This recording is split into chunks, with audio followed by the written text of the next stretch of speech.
hopefully by now we're all well and truly past the demolition that was last Thursday night against Brisbane, because like the players, we're going to need to be switched on, ready to go, because tomorrow night we've got the Swans, another Thursday night blockbuster, MCG. Everyone's going to be watching. And it's Thursday night football, whether you love it or hate it. That is the nature of it. It's a Thursday night. If you're not at the game, you're no doubt watching it on telly. And it's a massive, massive opportunity for us, not only to get a much-needed another win on the board, and a chance to bounce back after what was so disappointing against Brisbane, but a chance to separate ourselves, because us and the Swans are both sitting on 6 wins, 8 losses, and a draw, and it's only percentage separating us at this stage, with Sydney with the higher percentage. Our loss definitely didn't help us on the weekend with such a big margin. Is shot our percentage to the wrong way. Sorry, it's gone downhill. So, look, a lot to look forward to. It's a massive, massive game. We haven't beaten Sydney since 2020 in that really scrappy, low-scoring affair. If you guys remember it, I think it was like 34-28 or something. Yeah, something super low scoring like that. It was a bad game of football. But we got the win, and that was back in 2020, and we haven't beaten them since. 2021, they smashed us at the G.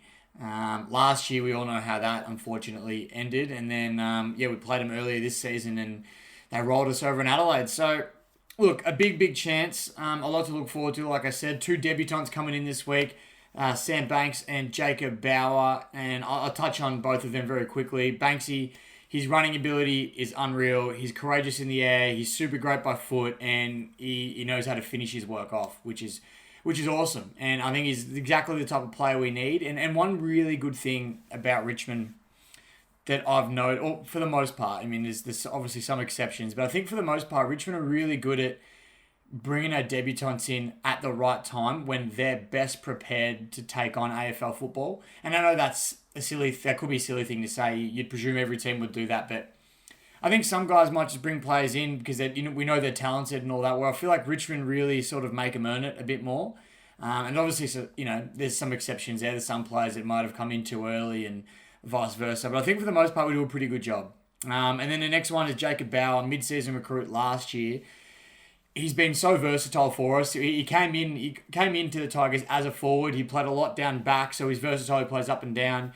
He's worked really hard on adjusting his body positioning to work around his opponent, and he became a really good interceptor. And then when he was playing in the back line, and he did start intercepting, opponents did start to figure him out a bit. But then, he used his sort of smarts and his timing to sort of bring that intercept game back into his arsenal. But we will no doubt play him as a forward in the AFL team. We do need another marking option up there, and he's the type of player that's going to jump at absolutely everything. He's obviously played a lot of forward, so he knows what he's doing. He's not unfamiliar to it. In the last couple of weeks, he's kicked 2 game winners after the siren, so we know he's got ice in his veins, as his celebration suggested last week. I think he's going to be something pretty special. I've been looking forward to getting him in the side, especially with Lynch out this year. I thought, he seemed like the obvious choice, and we've obviously made him wait and held off a little bit, but I'm glad he's going to be, he's getting his opportunity this week, so I'm really looking forward to that.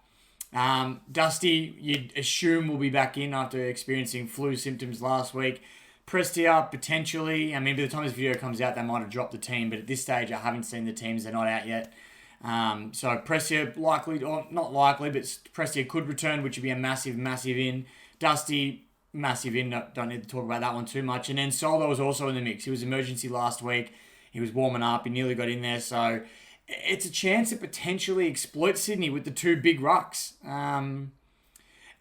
But in saying that, it's likely to be a wet game. So do you want to go overly big? You probably don't. It's going to be interesting. I mean, the forecast can always change, so who knows? Does Soldo start as the sub? I think he does. We plan to bring him in. Who knows? It's an interesting watch. It could happen. It might not. So it's an interesting watch. But quickly on Sydney. Sydney's ability to find targets inside 50 is where I think they're going to be able to hurt us. I mean, last week against Geelong alone, they had 16 marks inside 50 at the half. And that was against Geelong, who have blokes like Stewart and Radagolair that are super good at intercepting. And they were able to find 16 marks in one half of footy inside 50. And that's, obviously it ended up being a draw, which has put them on the same win-loss ratio as us at the moment. But yeah, that's hard to stop, and we're going to be really switched on, pressure the ball carrier, and minimize the effectiveness of those kicks inside 50, because they're going to hurt us doing that. And they don't necessarily go for those real deep inside 50s, which gives some of our interceptors a good chance to run and jump at it. And Bolter's been playing really well. Tyler Young has been punching the footy really well, spoiling, I should say. And it kind of takes that away from it, because they sort of go for those shallow entries inside 50. You're around 35, 40 metres out, but they're still close enough to score.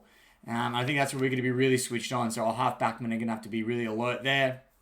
But like I said, it is likely to be a wet game, which hopefully works more so in our favour.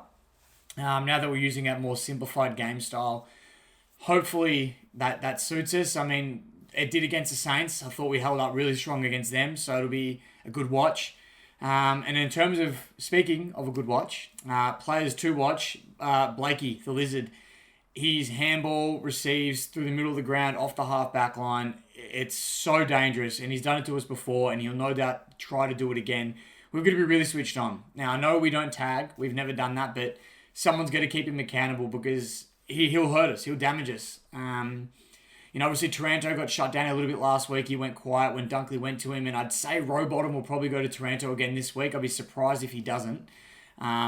Again, though, that's up to our teammates, Tim's teammates, the rest of the boys to chop him out. Put a block on. You put a bump on Rowbottom, make him feel it, make him earn it. If he's going to try and tag or shut him down, make him earn it, make it hard for him, and that's how we're going to get on top. It's as simple as that. No Chad Warner for them, which really helps. He's been a really great player for them, so big out for them. But Buddy Franklin, I think, is just about confirmed to play, which could potentially be his last game at the G. And look, I know you might have mixed feelings about Buddy. A lot of people do.